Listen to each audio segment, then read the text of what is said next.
Welcome to the Fantasy Boardroom. We are live here for another episode of the Fantasy Boardroom. Welcome. I am your host, as always, Tycoon, and week 4 is in the books. Week 5 is upon us, and tonight is largely just going to be kind of a little bit of a freestyle, so to speak.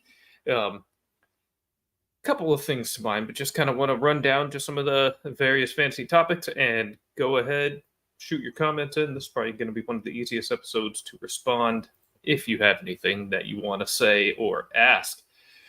But we will begin first. Little housekeeping, little schedule update. I want to make sure I'm getting better at this. We're going to talk about the Get Right lineup here on the Get Right Fantasy Network. So on Monday, we have the waiver wire ads with Frank and Rasta. On Tuesday, we have the Fantasy Boardroom with yours truly. On Wednesday, we have Frank and Ant right back at it with Buy Low, Sell High edition, Rasta Management. And on Thursday, we have the Extra Point with Phil Ruskin. On Friday, we have the Start Sit Show Part 1. That is with Mike, our classic Mike, and Phil. Or I'm sorry, not Phil. Kendall. And my apologies, folks.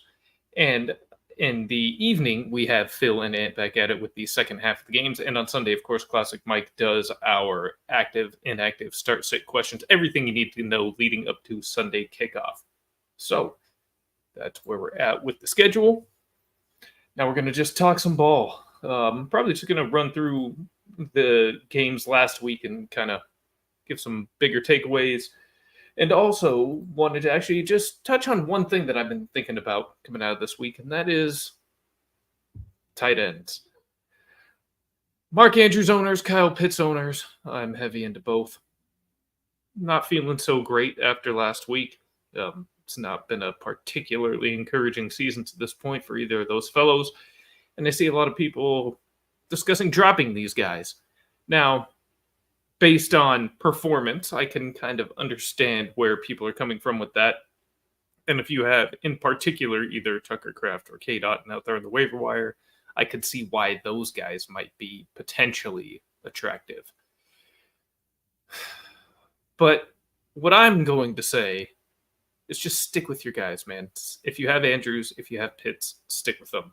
And the reason I say that is the position as a whole is a complete disaster. So really, apart from, again, potentially Kraft or Otten, which is a streaming option, sure, fine, whatever. Who are you replacing them with? Who's even out there? So for me, and as a general principle in fantasy is, you want to chase ceiling. You want to go for upside, especially at a position like tight end. And Mark Andrews and Kyle Pitts, if you have them, are still the players that you have available that represent that the most, given talent, team, role. Now, I know there's questions about those things, especially heavy run scripts for the Ravens, really hurting Andrews. Kyle Pitts, frankly, and I hate to admit this as a guy who believes in Pitts, but just hasn't looked very good. So Andrews, he's still separated. He can still do it. He's fine. He's just has to get the ball thrown his way. So stick with your guys. Stick with the guys that offer you real upside. All right, so going through the games last week, Cowboys, Giants. Unfortunately, the thing that I most take away from this game is that Malik Neighbors left the game with a concussion late in the game after yet another outstanding performance. May he soon get back to health. And when he does, I mean, the guy is unbelievable. He is a surefire wide receiver one anytime he steps onto the field. I feel very good. Just love everything I've seen from him. Rico Dowdle is potentially useful. Zeke is just done. So Dowdle might have some appeal, but the Cowboys have been underwhelming as a whole. The offense a little underwhelming outside of Dak. So I'm not really loving. Well, CD had a big game in this game, but it's the Giants, so we got to take that with a grain of salt. And obviously, you're always going to play CD Lamb as well. That's not even a question. But you're still not just loving what you're seeing out of the Cowboys. So it's kind of ugly with them. With the Giants, yeah, it's just really the neighbor show. Singletary finally had a down game. He's been surprisingly, I mean, as a guy who was in on him, surprisingly useful and solid to start the year. And I think he'll pick that back up. Just not a very good game for him. We had the Bengals and the Panthers, which I was secretly hoping that the Panthers would win, expose the Bengals as frauds, but the offense for Cincinnati really woke up. Joe Burrow, Jamar Chase, tremendous. Zach Moss looking really, really good. I was on the Chase Brown side of this, so that was one I was wrong. I think Moss is definitely the guy you want moving forward with little question. And perhaps the biggest takeaway that I have from this game, and the one that I'm most excited about, is that with Andy Dalton, man, Deontay Johnson, boom. Absolutely what you were hoping for when you drafted him. I was hopeful that Bryce Young would be able to do this. But with Dalton, he is locked in on Deontay. It's a beautiful thing, especially in PPR leagues. So you really have yourself a probably really solid wide receiver, too, as long as Dalton's in there, that you got at a nice spot in the draft with Deontay Johnson. And if there's anybody in your league, or if you need wide receiver help, maybe you're dealing with some injuries, you can try to go after somebody. Now, I know after a couple of strong games, it's going to cost a little more, but I still think it's a case of buying somewhat low because I still don't think he's command a crazy price. I mean, he's Deontay Johnson. So if you need to fill a hole in your wide receiver core, Deontay is a guy I would target. The Saints and the Falcons, well, we already talked about Pitts. Continue to roll with him. And I say the same thing about Drake London. Darnell Mooney is killing me. Kirk Cousins is killing me. It's, it feels like we're still just watching the same old Falcon. So it's not really what we hope for with these weapons really getting a real QB, because we're not really getting the full Kirk Cousins so far. Hopefully he can get back to looking strong, because it hasn't been pretty so far. They did escape with a gritty win there, though. I mean, on the Saints side of things, decent game for Olave. I think he had 87 yards, 88 yards, somewhere in that range. So that was nice to see him a bit more heavily involved. Taysom Hill stealing a couple of touchdowns, which fantastic as far as I'm concerned, because I need him in a few spots. Some deeper leagues, one league where I'm just destroyed at tight end, and a little bit of best ball. Taysom's a guy that should never be on waivers, really, though. He should be rostered, even if he never really gets started. He's just one of those guys, again, I would prefer over most non-drafted tight ends, or all non-drafted tight ends, really, because that weekly upset, he could just steal a couple of touchdowns. Jaguars and Texans. Man, the Jaguars really had a chance to win this game. Absolutely blew it. Trevor Lawrence still does not look good, and really starting to have to wonder how good he actually is. For fantasy purposes, though, it's not very. And outside of Superflex, you're kind of staying away. Arrow pointing down for my boy, Travis Etienne. Damn, man. I really hate that he hasn't been looking, but the team's been looking poor. I mean, I don't think he's necessarily looked bad, but the results really have not been there with the lack of team success. So I'm not moving on him or anything. Definitely don't sell low on the guy, but it's discouraging, and the team just seems in a horrible place. Peterson could be fired. I don't know, maybe for fantasy purposes, we hope that happens and get a little reinvigoration of the offense. The plus side, though, for the Jaguars is Brian Thomas Jr. Man, I already said a couple of weeks ago that I'm already taking the L on this kid. Guy's a stud. I think he should be started on a weekly basis moving forward. I think he is the best receiver in Jacksonville. I think he's better than Kirk, better than Davis, better than Ingram when he returns. Wheels up for Brian Thomas Jr. Good player. And the Texans, pretty much what you expect. C.J. Stroud is a stud. Nico Collins continues his ascension into the elite wide receiver tier. Stephon Diggs still absolutely balling. There was no Joe Mixon in this game, but Akers served admirably. I guess I'm not really looking to use Akers at any point, but the team is looking strong. Vibes are good. So if you have any of the Texan studs, continue to start them with confidence. And I would even go so far as to make some of those Texans players guys you might target. Even Diggs. Nobody's selling Nico, so don't bother with that. Broncos, Jets in what can only be described as a performance to make your eyes bleed. Horrific event to pay any attention to. Thankfully, I didn't have to watch too much of it, and I don't think there's a whole lot to take away from it anyways. The weather was poor. The offenses were abysmal. Really, the thing that sucks is a terrible game for Freestyle, but I'm willing to write that one off. As far as Garrett Wilson goes, you're still just hoping for more. But again, Patrick Surtain, the heavy rain, I guess you live with it. I mean, he is ninth in the NFL in targets, so it hasn't been all bad, but it's just another string of an underwhelming performance for one Garrett Wilson. And for the Broncos, Courtland Sutton is the only relevant player there as far as I'm concerned. And he scored, so good for Courtland. Great player. Vikings and Packers now. This was a wild game. I actually thought the Packers were going to win this game. Then the Vikings storm out to a 28-0 lead on the strength of the arm of Sam the Man Darnold. Sam Elite Darnold. Sam, everybody apologized to him, Darnold. And then the Packers absolutely stormed back themselves, making it a game. I believe it was 28-22 at one point. The Packers had the ball, ultimately ended with the Vikings winning 31-29, just hanging on. Although I don't want to say just hanging on because they did beat them. I mean, when you start out 28-0, you're beating the team down. So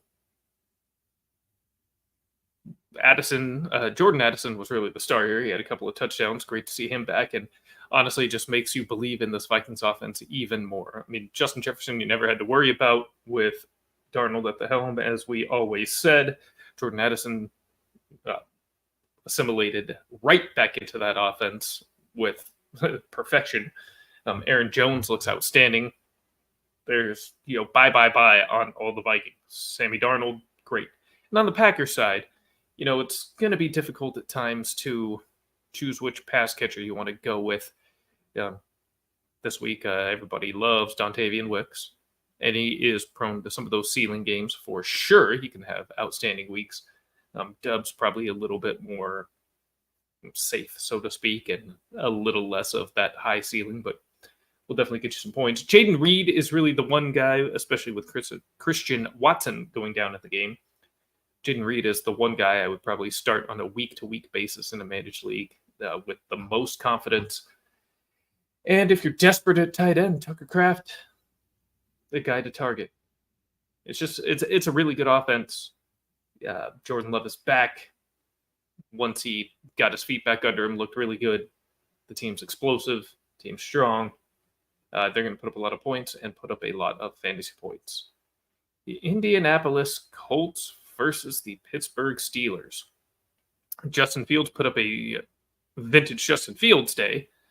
He did have one passing touchdown, so good for him, but also rushed for a couple. Overall, looked decent. Definitely startable in fantasy matchup dependent wise, but in good matchups, he is definitely a guy you can throw out there and always has that rushing ceiling. Not really breaking news there, but continues to play well enough, I think, to continue to hang on to the job as Russell Wilson ramps up his activity. George Pickens, you can continue to start, and that's about where I'd leave it with the Steelers. And on the Colts side, Anthony Richardson injured, but is not expected to miss any game time. Michael Pittman might have wished he rested just a little bit, performing far better with Flacco under center, the more accurate arm of Joe Flacco. Jonathan Taylor, it was reported after the game, has a high ankle sprain, although it sounds like he may still even play this upcoming week. So how high is that ankle sprain? Probably not so high if he is able to play a week later. We will find out.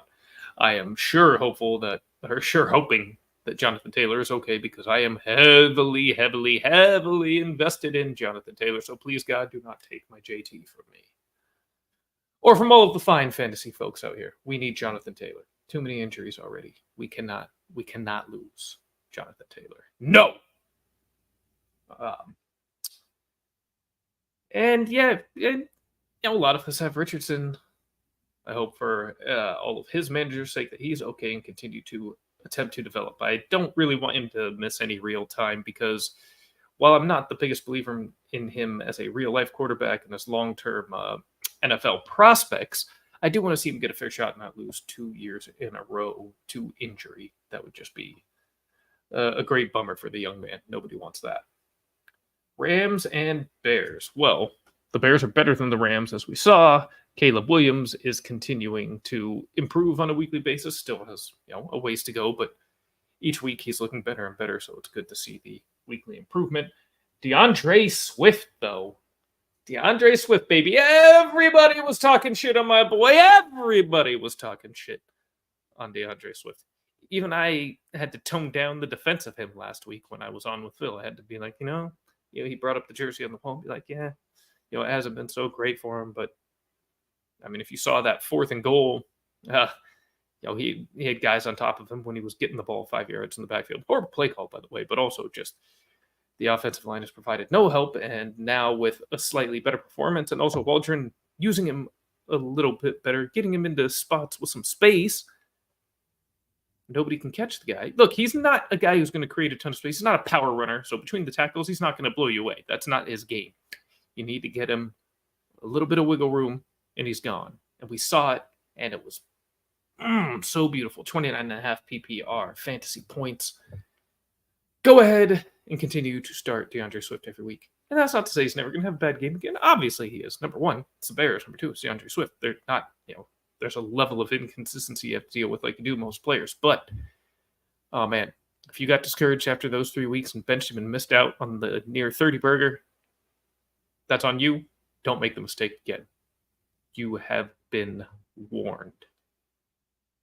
DJ Moore scored a touchdown finally. So that was good to see. And look forward to continuing to see that relationship blossom between Caleb Williams and DJ Moore. And on the Rams side, look, as it stands, it's just the Kyron Williams show. In deep leagues, as a flex play, somebody like DeMarcus Robinson or Tutu Atwell, you can continue to go with. But really, until Puka and Cupperpack, it's all Kyron all the time until he gets hurt. Hopefully he does not. And all you guys can enjoy the fruits of your early draft pick there. Again, don't want another one of these early running backs to go down, or any early draft pick in general. The Eagles and Buccaneers. Well, speaking of missing top receivers, the Philadelphia Eagles find themselves in the same boat as the Rams, missing A.J. Brown and Devontae Smith, and it certainly showed in this matchup with Tampa Bay. The offense really struggled to get anything going, and that even capped Barkley from really being able to have a good day. He had a 59-yard run that kind of saved his day. Overall, the offense stunk, the Eagles stunk. They got absolutely dog-walked by Baker and the Bucs. And on the flip side, continue to start these beautiful Buccaneers, baby. Baker every week, Mike Evans every week, Chris Godwin every week. And soon, we're going to be saying Bucky Irving every week. But for now, it still is Rachaad White every week. And woefully inefficient, but he's still getting enough volume that he's worth it. So until that role flips a little bit more, every week with the Tampa Bay Buccaneers. Patriots and Niners, things are right in the world again with the 49ers putting a whooping on an inferior opponent. Brock Purdy looks absolutely outstanding. Debo looked good. Juwan Jennings, another really solid day. Brandon Ayuk, still looking for more out of him. And that's where I want to stop and throw it to you here. That one is coming. Brandon Ayuk is coming. I don't know if it's going to be this week. I actually think it really might be. So I implore you, anybody, if in your league you sense that your Ayuk owner, if he's either, 1-3 or just you sense he is frustrated with what he's been getting out of Ayuk, try to buy low on this guy. I think the frustration is still there and still very real. I think he's attainable. In fact, when we're done with the show, I'm going to be doing the same thing. They just paid him $30 million per year. Guaranteed him, I don't even remember how much they guaranteed him. It really doesn't matter. It was a lot of money, probably around $80 million. Brandon Ayuk is G'd the hell up. That doesn't happen from an organization unless he is viewed to be a centerpiece, which Brandon Ayuk very much is. And we know from the last year and a half that him and Brock have very good chemistry. So it will come together. I still think a lot of what we're seeing is him just kind of being, frankly, he's acted like a bit of a clown and a diva, even in his return at times. So it's kind of annoying. But still, no training camp, no preseason, no nothing. But yeah, especially with no training camp, man. More rust to shake off. Brock's been doing well with the other guys. So I think it's just a matter of him finally getting his feet under him for real, getting truly used to game speed and all that again. This week may be where it comes together, but soon after. I mean, I'm telling you, this guy is going to deliver in a big, big way. Now is the time to strike and to get him. Debo still a stud. Jordan Mason has been covered all season long, and we still don't really know for sure what's happening with Christian McCaffrey. It was reported this week that he has Achilles tendonitis in both legs, so not exactly encouraging. But also, Kyle said something about ramping it back up again here on Monday. So who really knows? Like, my gut feeling, this is just me purely speculating off of no actual facts or information, is that the Niners are probably going to save him until, if in their world, an ideal world, maybe a couple games before the playoffs, so he can get his legs under him a bit before actually attacking the postseason. So I think optimistically, we're looking after Thanksgiving. But we'll see. And until then, though, Jordan Mason going to be an absolute stud. Brock Purdy is an absolute stud. Every part of this offense you want a piece of. Kittle as well. On the Patriots side,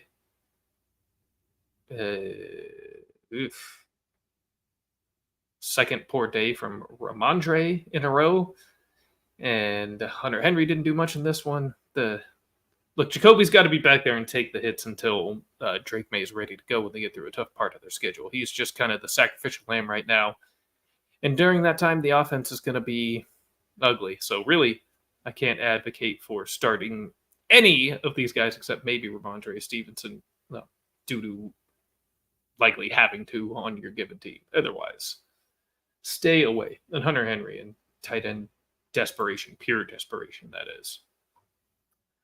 The Commanders and Cardinals, the Cliff Kingsbury Bowl, baby. This was awesome. Why? Because it's Jaden Daniels continuing to fill up the stat sheet, absolutely dominate. Terry McLaurin, scary freaking Terry McLaurin, tearing it up along with him. Brian Robinson, an absolute beast. I know Rasta's loving everything he sees from Brian Robinson every week. The offense is just clicking on all cylinders. It's a little bit simplified for Jaden's sake. But guess what? He is cooking teams with this. Now, it's not been the most, murderer's row of opponents, but that doesn't matter. 4 games and 4 really, really strong performances from the young quarterback. The surrounding cast looking good. The team, the vibes look and feel good around this entire squad. The defense probably overperforming right now, but I don't know, just the Dan Quinn effect. Maybe it will have more lasting power than expected. He does have a way to have personnel overperform. That's kind of Dan Quinn's thing. The team just looks good, feels good, is good. The Commanders are good. I think some regression will come, but fantasy-wise, man, Jaden Daniels, probably my QB2 the rest of the year. QB3, there's Allen, Lamar, and Daniels. Those are the top 3, unquestionably. Everybody else fighting after that. So if you're somebody who waited on quarterback and got Daniels, congratulations to you. Your team is likely doing tremendously well. Starting Brian Robinson every week, starting Terry McLaurin every week. It seems like that has finally been unlocked between the two of them, and it is fantastic. We're going to marry this with another game. Devontae Adams missed the Raiders-Browns matchup, and Devontae Adams has officially requested a trade. Me personally, I would love, I don't know if it'll happen, would love to see him traded to the Washington Commanders. That would be just an incredible show of confidence in Daniels. I think it would be a lot like Houston getting Diggs this offseason, although obviously doing it a little bit earlier in the cycle with Daniels, but to show that kind of confidence, after these first 4 games, hey, we're 3-1, we're looking outstanding. Let's bring in this other true stud veteran wide receiver to run opposite of Terry McLaurin. Give Daniels a full complement, a full array of outstanding weapons to work with on an already really good offense. And let's see what we can do. Let's go for it. I mean, frankly, the NFC is the 49ers, the Lions, the Vikings. Have to count the Vikings right now. They look tremendous. And then it's kind of openish. There's other good, the Packers are good, I would say. The Cowboys are okay, though. I mean, every other team is, notably flawed. The Seahawks, flawed. The Cardinals and Rams, they stink. There's a crack that maybe they could squeak through, is all I'm saying. So if they went after Adams, that would be a lot of fun. They probably need more defensive help, but I don't care. This is a fantasy show, and we're also about real life fun. And what would be more fun than that? On the Cardinals side, kind of a disappointing day, but Marvin Harrison Jr. did score another touchdown. It continues to look good for the young rookie wide receiver, and I think that will continue. Just a tough day at the office here for Arizona. Not going to get any easier this upcoming week with the 49ers. That said, the 49ers defensive unit has also been not up to their usual standards. So, and I swear, Kyler always seems to end up having a good, productive day against the 49ers. The Niners will end up winning that game in all likelihood, but there will be points scored. Kyler and Marvin Harrison will get theirs. James Conner will probably turn in a decent day, as he did here. So I don't think anything changes with the Cardinals. Trey McBride missed that matchup. We'll see if he is back this upcoming week. I wouldn't worry about any of your Cardinals fantasy players. Chiefs and Chargers. Chiefs, man. Chiefs. This was kind of an ugly game too, actually. Did not really love this one. Kind of just a grinding type of Harbaugh game, that's for sure. Ladd McConkey, though, scored. Beautiful. And love to see him continue to play really well. I think Ladd is unquestionably the number 1 receiver on that team. J.K. Dobbins still the lead back there. But yeah, just kind of a rough game. Herbert's still very clearly hobbled. And I think that's really hampering what the offense can do as a whole. But encouraging, again, for another rookie wide receiver. So between Neighbors, Harrison, Worthy's had his pops. We haven't even got... Yeah, well, Worthy in this game scored. So Worthy scored. He's popped. Brian Thomas Jr. It's been an outstanding year for the young wide receivers in this league. And I think pretty much all of these guys, and with Rice likely to miss extended time, it's possible he did not tear his ACL as was initially feared and reported. But it seems like that may not be the case, so we still don't know how long Rice will be out, but he's almost certainly going to at least go on IR with the intention to return, you would think. And so he'll be out at least 4 weeks. Hollywood Brown is out. So really, I think this helps Kelsey the most. So those Kelsey owners are about to really see an uptick in points from one Mr. Taylor Swift. But I think the other beneficiary, of course, or at least the guy that's going to have the biggest opportunity coming from this will be Xavier Worthy.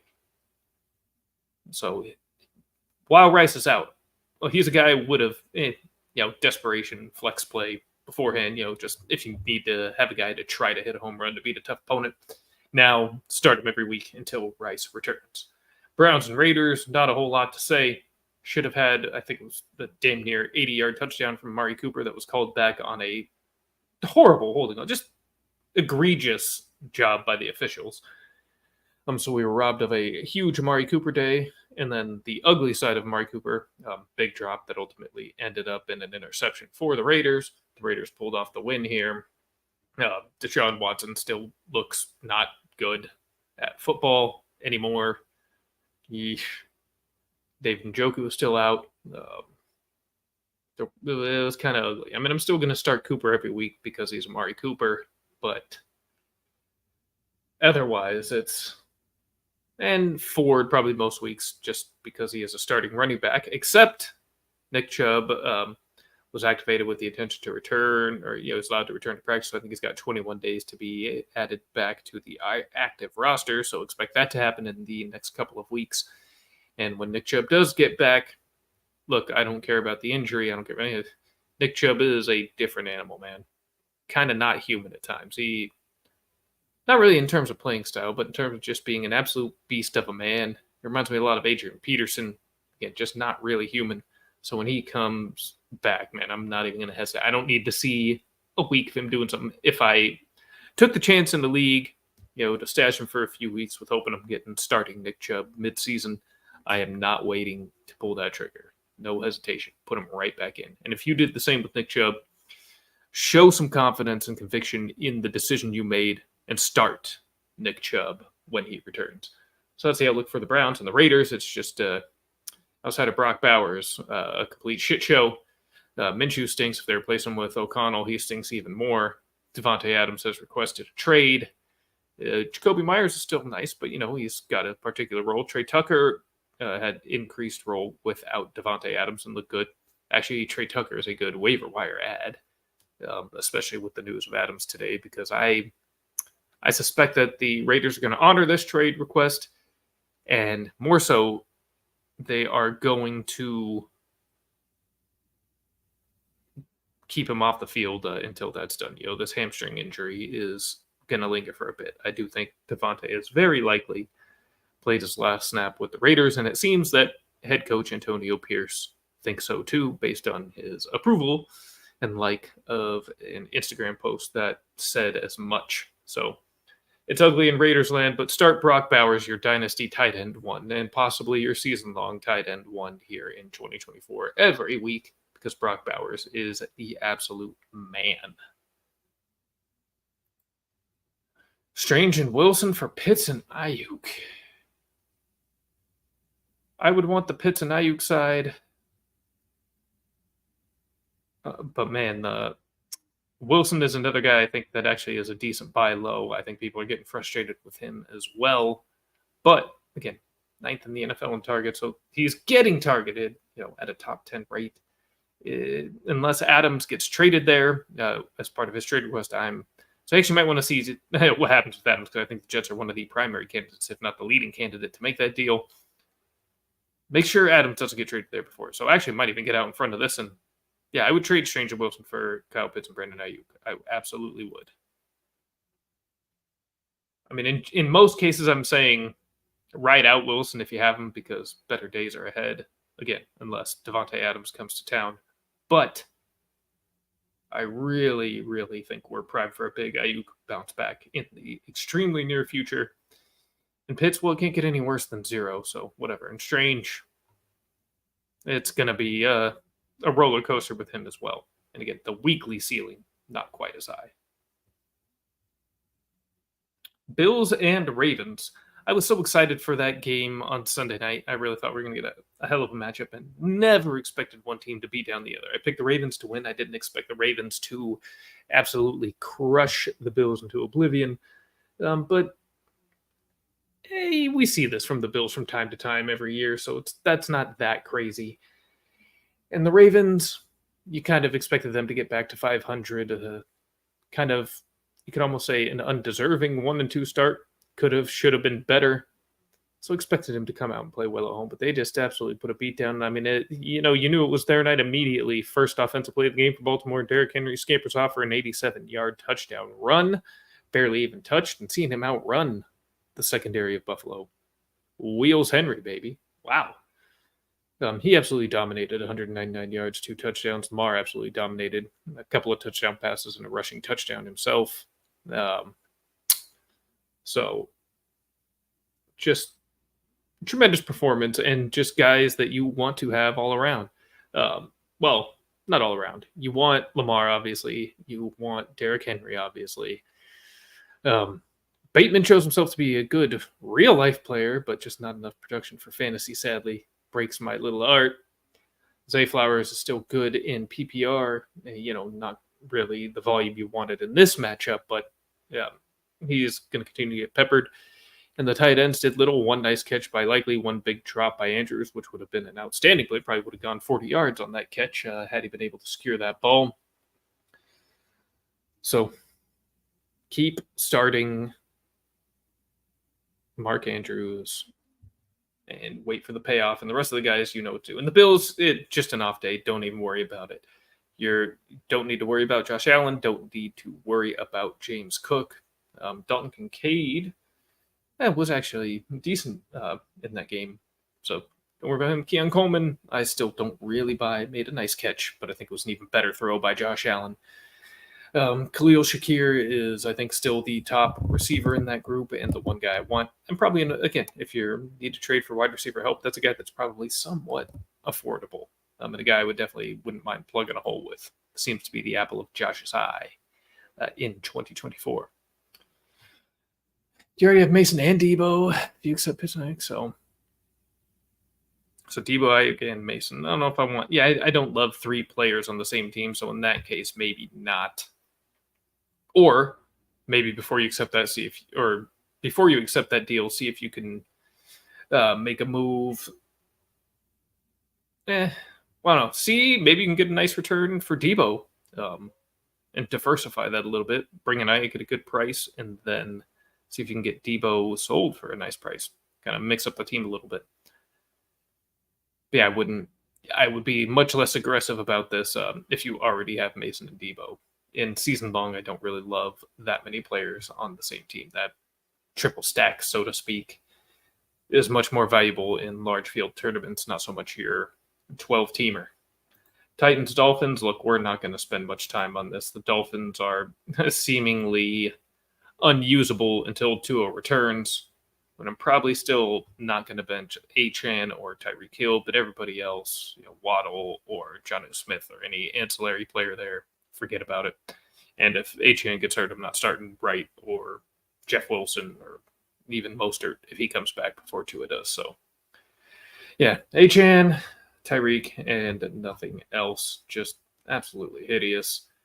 And on the Titan side, I guess the running backs continue to provide intrigue. I mean, on a week-to-week basis, I probably still prefer Pollard over Spears, but probably both flex-worthy guys each week. Don't really have a lot of interest in the receivers. We'll see if Rudolph keeps his job for a little bit, because I know Levis exited because he landed on his shoulder and injured it, but it also seemed like he could have gone back in. The coach just decided, nah, we are good because you are not. Not at football anyways. So, which is a bummer. He's fun to watch, but yeah, Will Levis stinks. Mason Rudolph also kind of stinks, so I'm not really excited about any of them, but enough volume for the two backs. It just depends on who scores a touchdown on the given week as to who's going to be more valuable, but I like them both. And Seahawks-Lions, probably the game of the week. Absolutely outstanding matchup, and again, one that gives... And this is the kind of football I want to see. Not necessarily lack of defense, but just incredible offense, big plays, hard plays. Some of these runs by David Montgomery, man, the long play to Jameson Williams, some of these passes to DK. Gino was dealing. Fun. Amon-Ra tossing it to Goff.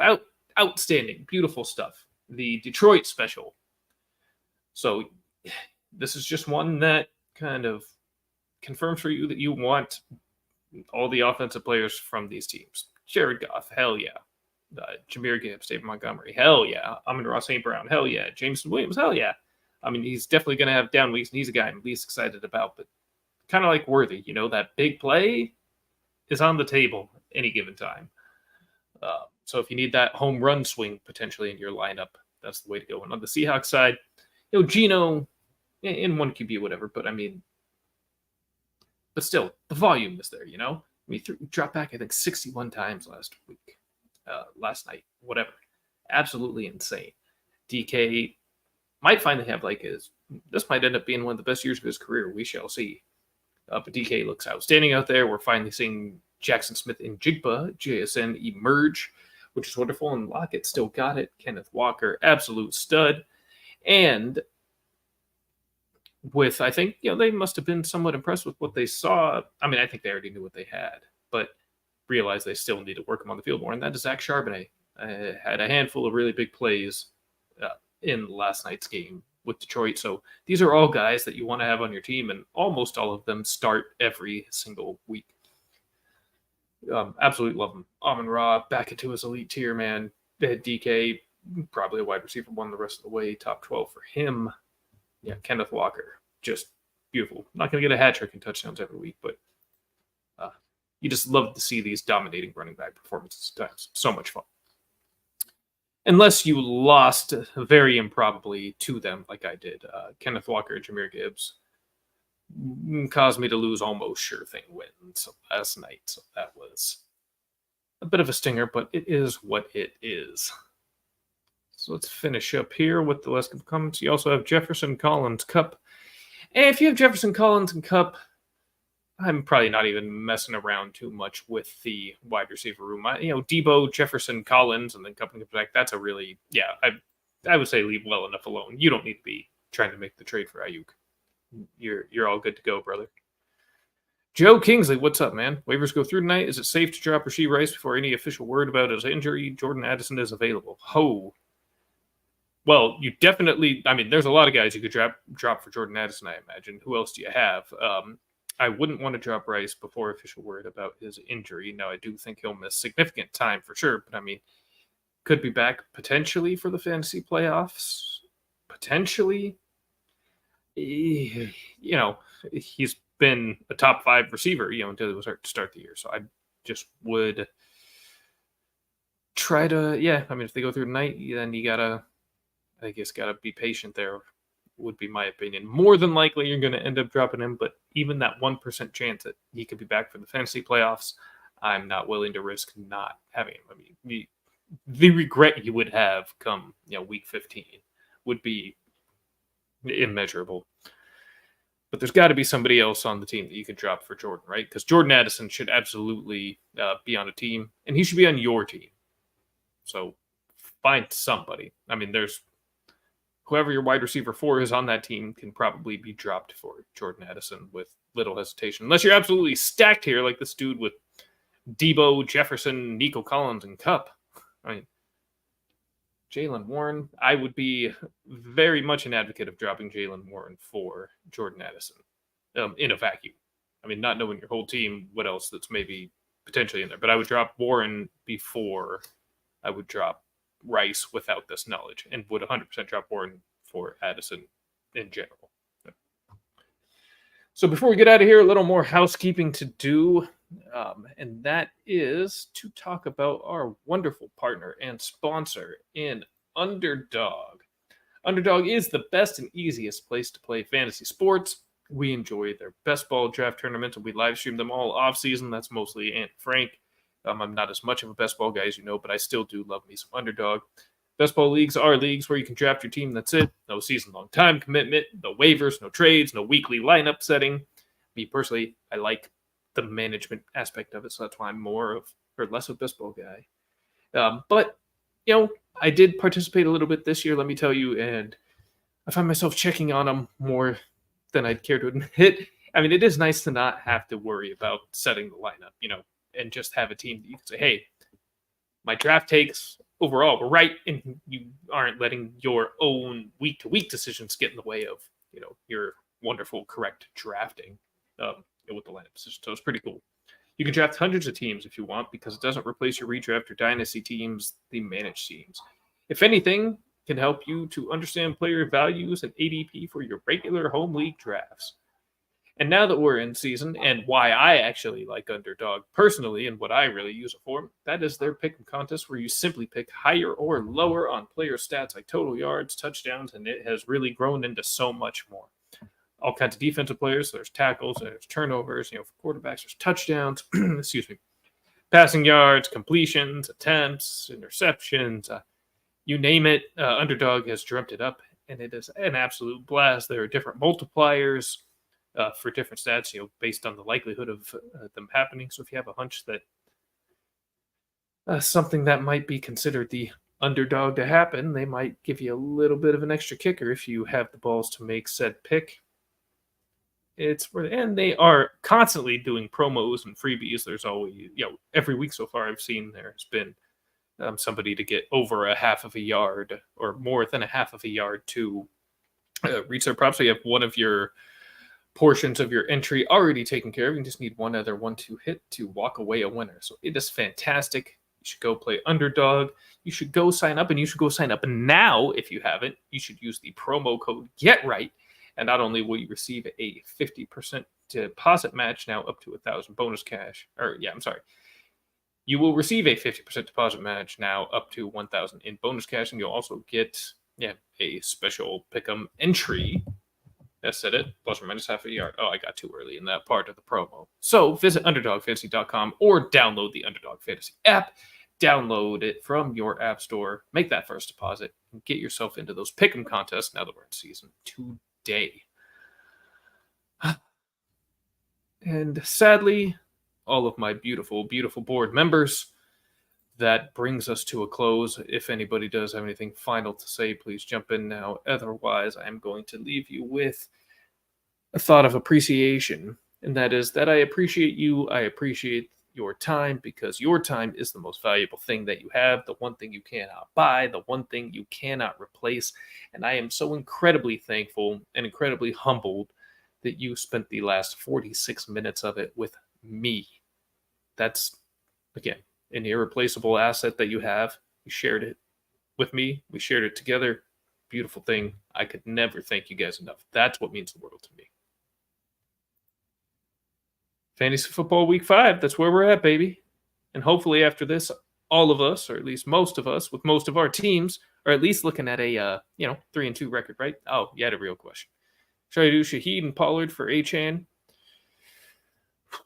Yeah, I still would. Over the course of this, yeah, I would do that. I'm shooting for upside. So unless your team is like if your team is 2-2 or better, yes. If you're 1-3 and 0-4, no, because the next couple of weeks for Achane are going to be rough.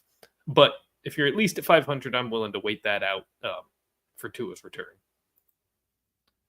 Well, thank you all, you beautiful people, once again. I appreciate it, and I hope that all of you have a wonderful time and a wonderful evening. And this meeting of the Fantasy Boardroom is adjourned. Wanted to write fantasy is the play. Marking nothing but I tuned it